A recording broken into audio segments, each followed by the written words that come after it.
иностранные граждане. Օտարերկրյա քաղաքացիները, որոնք ժամանել են Ռուսաստանի Դաշնություն, առանց երկարաժամկետ կեցության որևէ թույլտվության, իրավունք չունեն մնալ Ռուսաստանի Դաշնությունում ավելի քան 90 օր 1 տարվա ընթացքում։ Российской Федерации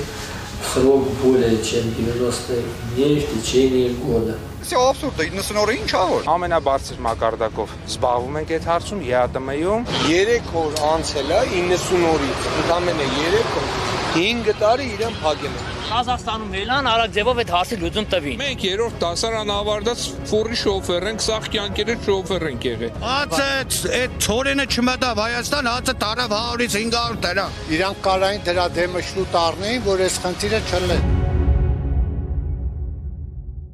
Ռուսաստանի Դաշնության միգրացիոն օրենսդրության տարեսկզբից գործող փոփոխությունների համաձայն ոչ վիզային ռեժիմի երկրների քաղաքացիները, ովքեր ոչ աշխատելու նպատակով են մեկնում Ռուսաստան, տարվա ընթացքում 180 օրվա փոխարեն այդ երկրում կարող են գտնվել 90 օր։ Ինչ խնդիրների են բախվում բեռնափոխադրում, ուղևորափոխադրում իրականացնող վարորդները։ Բեռնափոխադրողների, ուղևորափոխադրողների պարագայում այդ 90 օրը շատ արագ է ավարտվում, նաև հաշվի առնելով այն հանգամանքը, որ նրանք վերադառնալիս շատ հաճախ լարսի անցակետում ոչ իրենց կամքով հարկադրաբար ստիպված են լինում օրեր շարունակ կանգնել։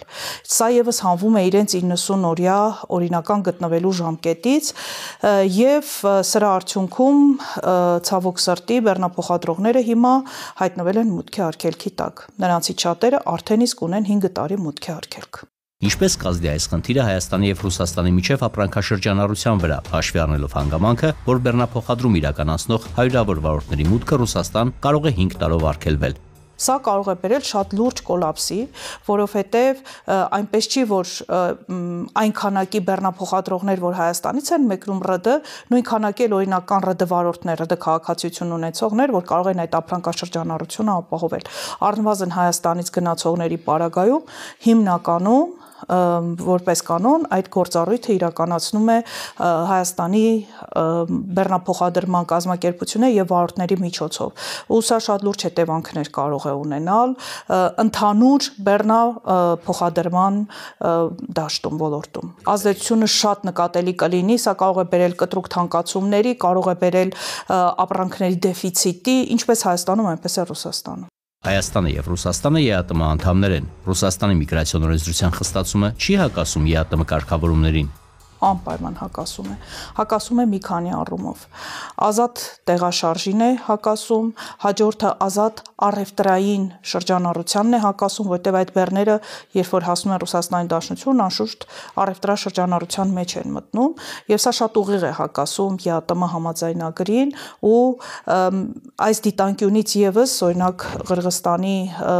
բեռնափոխադրողների հետ կապված նման խնդրի պարագայում իրենց կառավարությունը հենց այս դիրքորոշումն է առաջ քաշել, որ ԵԱՏՄ շրջանակներում անդամ պետությունների նկատմամբ առնվազն այս քաղաքականությունը չպետք է իրականացվի։ Հայ վարորդները նշում են, որ Ղազախստանի քաղաքացի հանդիսացող վարորդների համար ժամանակավոր մեղմացումներ են արվել։ Որքանով են հավաստի այս տեղեկությունները եւ ինչու բացառություն չի արվել ԵԱՏՄ անդամ բոլոր պետությունների վարորդների համար։ Տեղեկությունը մենք ունենք բացառապես ղազախական կողմից։ Իրենք նշում են, որ երբ որ իրենց բեռնափոխադրողների նկատմամբ իրականացվեց այս խստացումները եւ նրանք հայտնվեցին օտարերկրացիների պահմանվայրերում, սպեցպրիոմնիկներում, միգրանտների պահմանվայրերում եւ սկսեցին արտաքսվել եւ դա մասսայական բնույթ սկսեց կրել, իրենց կառավարությունը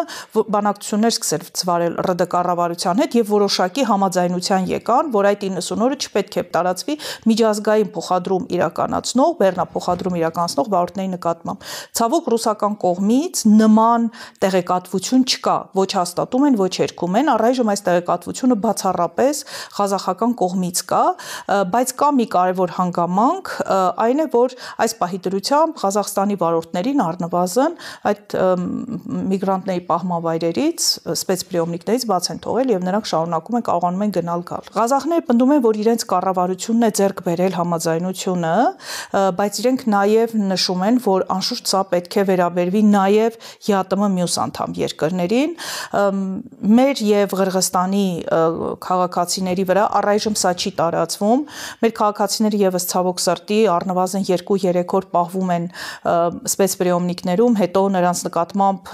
կայացվում են վտարման որոշումներ, վտարումն էլ 5 տարի մուտքի արգելքով է իրենց իրականացվում։ Ղրղստանի գործընկերները շատ ավելի դաժան իրավիճակի մասին են խոսում, որ սահմանին նրանց ոչ միայն վտարում են, այլ նաև ստիպում են դատարկել բեռները եւ նորից բարձել մեքենաները։ Բարեբախտաբար մեր վարորդների կողմից ես նման լուր չեմ ստացել, այսինքն այդպիսի իրավիճակ մեր վարորդների նկատմամբ դեռևս չկա։ Այսինքն կա անհավասար մոտեցում ԵԱՏՄ անդամ երկրների բեռնափոխադրողների նկատմամբ եւ այո, այս հարցը պետք է քննարկել ԵԱՏՄ հանձնաժողովի շրջանակներում եւ ներկայացնել ռուսական կողմին, որ ԵԱՏՄ անդամ երկրների նկատմամբ պետք է կիրառվի միատեսակ ուրեմն որոշում եւ իրականացվի այդ որոշումը եւ եթե ղազախական կողմի համար իրենք համաձայնել են, ապա ղրղզական եւ հայկական կողմի համար եւս պետք է այդ արտոնությունները տրամադրվեն։ Բացի բեռնափոխադրում եւ ուղևորափոխադրում իրականացնող վարորդներից, ովքեր են տուժում Ռուսաստանում 90 օր գտնվելու սահմանափակումից։ 90 օրյա սահմանափակումը չի վերաբերվում աշխատելու նպատակով եւ ուսման նպատակով մեկնողների, վերաբերում է մնացած բոլոր կատեգորիաներին, բեռնափոխադրող, ուղևորափոխադրողներին, օդաչուներին, բորտուղեկցողներին, օդանավերի սպասարկող անձնակազմերին, գնացքավարներին եւ նաեւ ոչ աշխատելու նպատակով մեկնող, օրինակ ընտանիքի անդամներ կամ ընդհանրապես ոչ աշխատելու նպատակով ՌԴ մեկնող անձանց, որոնց համար ժամկետը ուղղակիորեն կրճատվել է դառնալով տարվա ընթացքում 90 օր։ Ինչով են պայմանավորված Ռուսաստանի Դաշնության միգրացիոն օրենսդրության նման խստացումները ոչ վիզային ռեժիմի երկրների քաղաքացիների համար։ Բնականաբար հասկանալի է, որ վիզային ռեժիմի երկրների պարագայում վիզային ռեժիմի երկրի քաղաքացին ուղարկում է իր փաստաթղթերը, ուսումնասիրում է եւ որոշում է կայացում կամ տրամադրվում է վիզա կամ չի տրամադրվում։ Ոչ վիզային ռեժիմի երկրների քաղաքացիների համար խստացումները իրենք պայմանավորում են նրանով, որ անարգել է իրենց մուտք ու ելքը, իսկ Ռուսաստանի Դաշնությունը այսօր ունի անվտանգային խնդիր եւ իրենք պարզապես փորձում են լուծել այդ անվտանգային խնդիրը, բայց այս պարագայում, եթե բեռնափոխադրողների վրա տարածվում է այս օրենքի այս դրույթը, ապա դա չի լուծում, ես վստահորեն կարող եմ ասել, չի լուծում անվտանգային խնդիր, սա ավելի շատ վտանգներ ստեղծում է հատկապես տնտեսության համար։